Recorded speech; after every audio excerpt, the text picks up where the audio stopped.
Varahi silks వారి grand festive celebrations పొందండి 10,000 రూపాయలు ఆపై కొనుగోలుపై బంగారు నాణెం ఉచితంగా. నమస్తే, వెల్కమ్ టు సుమన్ టీవీ. ప్రస్తుతం నాతో పాటు స్టూడియోలో ఉన్నారు national security studies experts committee chairman, అలాగే centre for human security studies founder and director doctor Ramesh Kannaganti గారు. వారితో మాట్లాడదాం. సార్ నమస్కారం. నమస్తే వలి గారు. సార్, మదురో వారి భార్య ఇద్దరిని కూడా, వెనిజులా అధ్యక్షుడు మదురో వారి భార్యని డొనాల్డ్ ట్రంప్ కిడ్నాప్ చేశాడు, అరెస్ట్ చేశాడు, కోర్టు ముందు నిలబెట్టాడు.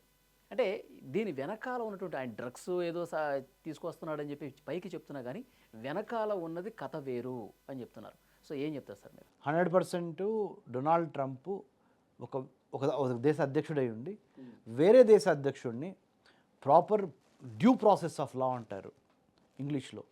అంటే ఒక నేరస్తుడిగా నువ్వు నిరూపించుకోవాలంటే నీకు ఒక అవకాశం ఇవ్వాలి, నీకు ఒక చట్టము, నీకు ఒక లాయరు, నీకు ఒక వ్యవహారము ఇవ్వాలి. అలా కాకుండా రాత్రి వెళ్ళిపోయి 62 మంది సెక్యూరిటీ గార్డులను చంపేసి ఇది ప్రెసిడెన్షియల్ ప్యాలెస్ వెనిజులాలో మొత్తం సైబర్ క్రైమ్ లాగా సైబర్ నెట్వర్క్ మొత్తాన్ని న్యూట్రలైజ్ చేసి నీ యొక్క అంతర్జాలం సైబర్ సెక్యూరిటీ స్కిల్స్ ఉపయోగించి మొత్తం కరెంట్ గ్రిడ్స్, పవర్ గ్రిడ్స్ అంటారే, 2 గంటలు 3 గంటల పాటు కరాకస్ అంటే వెనుజులా రాజధాని మొత్తాన్ని చీకటమయం చేసేసి, అంటే అసలు all transformers, power transformers, current ట్రాన్స్ఫార్మర్ని నిర్వీర్యం చేసేసి చీకట్లో తెల్లారుజామున 2 గంటలకి నిద్రపోతున్న ప్రెసిడెంట్ భార్య నికోలస్ మదురో అండ్ వైఫ్ని వెనిజులా సెక్యూరిటీని చంపేసి 62 మందిని ఎయిర్ లిఫ్ట్ చేసి, అంటే విమానంలో బలవంతంగా ఎక్కించుకొని అమెరికా తీసుకెళ్ళిపోయి చేశారు. దీనికి మరి international order, world order, international law, international court of justice, United nations, మరి ఇవన్నీ ఏమైపోయినాయి? వెనిజులాన్ ప్రెసిడెంట్ డిక్టేటర్ అనుకోండి, వెనిజులాలో ఉన్న ప్రజలు ఆ డిక్టేటర్ని గద్ద దించుతారు.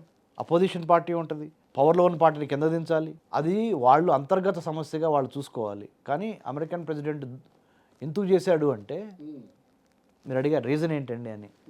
అమెరికా వెనిజులా ప్రెసిడెంట్ని ఎత్తుకెళ్ళిపోయాడు ఎందుకంటే వెనిజులాలో ఆయిల్, న్యాచురల్ గ్యాస్ రిజర్వ్స్ ఉన్నాయి, గోల్డ్ ఉంది కాబట్టి అమెరికా వాటిని ఎక్స్ప్లాయిట్ చేయడానికి ఇది ఒక సాకుగా దేశంలో ప్రవేశించి వెనిజులాని కొల్లగొట్టాలి, తద్వారా లాటిన్ అమెరికాలో ఉన్న, దక్షిణ అమెరికాలో ఉన్న మిగతా అన్ని దేశాల మీద ఆధిపత్యం సంపాదించాలి. ఇదే అమెరికా స్ట్రాటజీ. అంటే ఇది నాణ్యానికి ఒకవైపు. నాణ్యానికి ఇంకొక వైపు ఏముందంటే, కాయిన్కి చైనాని, రష్యాని దెబ్బగొట్టాలి అంటే, ముఖ్యంగా చైనాని దెబ్బగొట్టాలి అంటే, చైనా అత్యధికంగా దేని మీద ఆధారపడుతుంది? ఏం కావాలి చైనాకి? చైనా దగ్గర ఏముంది? చైనా దగ్గర ఏం లేదు. చైనా దగ్గర లేనిది oil, natural gas and oil.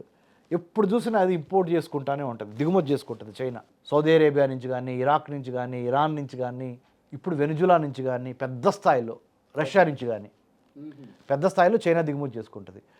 So Russia Ukraine already యుద్ధం జరుగుతుంది కదా. సో రష్యా నుంచి ఆయిల్ సప్లైస్ చైనాకి సాఫీగా జరగకపోవచ్చు. లేకపోతే ఇంకా రేపొద్దున రష్యా కూడా దెబ్బతింది అనుకోండి, చైనాకి ఆయిల్ సప్లై అయిపోద్ది రష్యా నుంచి వెళ్ళేది. వెనిజులా కూడా దెబ్బ కొట్టేశారు అనుకోండి, వెనిజులా నుంచి వెళ్ళాల్సిన ఆయిల్ కూడా చైనాకి ఆగిపోయింది అనుకోండి, మరి చైనా పరిస్థితి ఏంటి? చాలా దారుణంగా ఉంటుంది. అదే నాకు కావాలి. కాబట్టి చైనాని నేను నా బ్యాక్యార్డ్లో, అంటే నా ఇంటి ఆవరణలో, అంటే నా దేశ ఆవరణలో చొరబడనీయకుండా తొక్కిపెట్టేయాలి చైనాని. అంటే చైనాకి సంబంధించిన వెలుజునాలని ఫస్ట్ తొక్కాలి.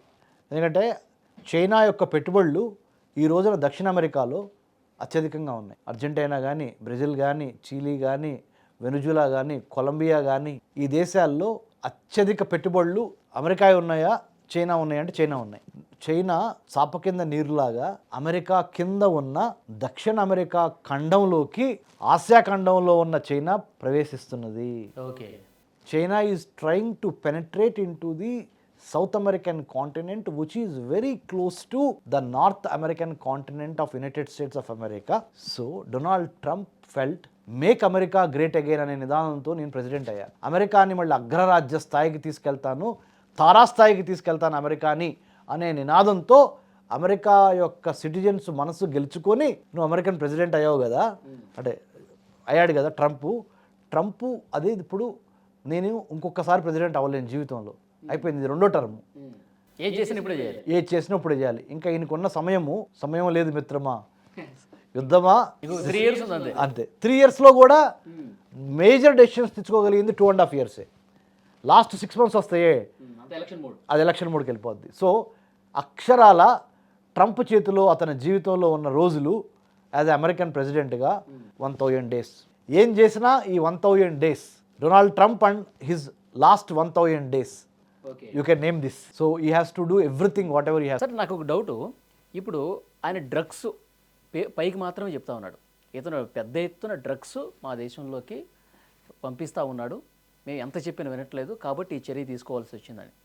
కానీ లా అనేది ఒకటి ఉంటుంది కదా సార్, ఏది న్యాయం, ఏది అన్యాయం, ఏది ధర్మం, ఏది వాస్తవం, ఇవన్నీ కూడా అంతర్జాతీయ కోర్టులు చూస్తాయి కదా.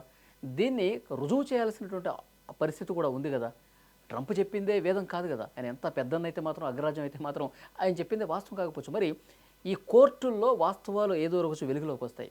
మరి వెనిజులా తన స్వతంత్రతను తాను నిలుపుకునే పరిస్థితి ఉంటుందా ఉండదా? యూరోపియన్ యూనియన్ 26 నుంచి 27 దేశాలు ఉన్నాయి యూరోపియన్ యూనియన్లో. ఆఫ్రికన్ యూనియన్ ఒక 50 దేశాలు ఉన్నాయి. ఆర్గనైజేషన్ ఫర్ ఇస్లామిక్ కంట్రీస్ అవి ఒక 50 దేశాలు ఉన్నాయి. ఇన్ని దేశాలు కూడా కలిసి ఒక అమెరికాని ఏం చేయలేకపోతున్నాయి. ఎందుకో తెలుసా?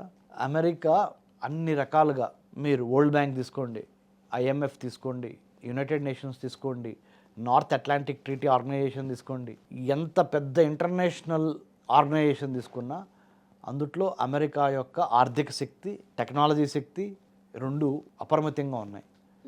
అందుకని normal rules, normal regulations, normal laws are not for United States of America అన్న విధంగా అమెరికా బిహేవ్ చేస్తుంది. దానికి చెల్లుబాటు కూడా అవుతుంది. అంటే ఆర్థిక శక్తితో నిజాన్ని కప్పేస్తుంది.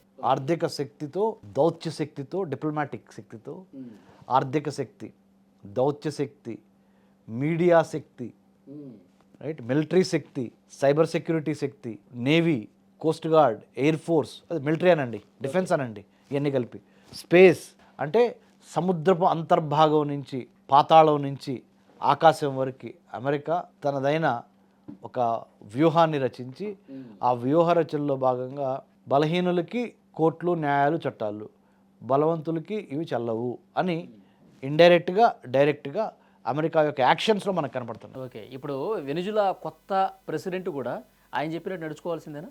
తప్పకుండా. నడుచుకోకపోతే ఇప్పుడు అమెరికన్ కోర్టులో ఏదో శిక్ష వేస్తారు చూడండి, రేపు పొద్దున పెద్ద శిక్ష వేస్తారు. తర్వాత మీరు ప్రపంచవ్యాప్తంగా ఎన్ని హ్యూమన్ రైట్స్ సంఘాలు ఉన్నా ఏం చేయలేవు. అంతే. సో చూద్దాం సార్ నెక్స్ట్ పరిణామాలు ఎట్లా ఉంటాయో. Thank you very much. Thank you అండి.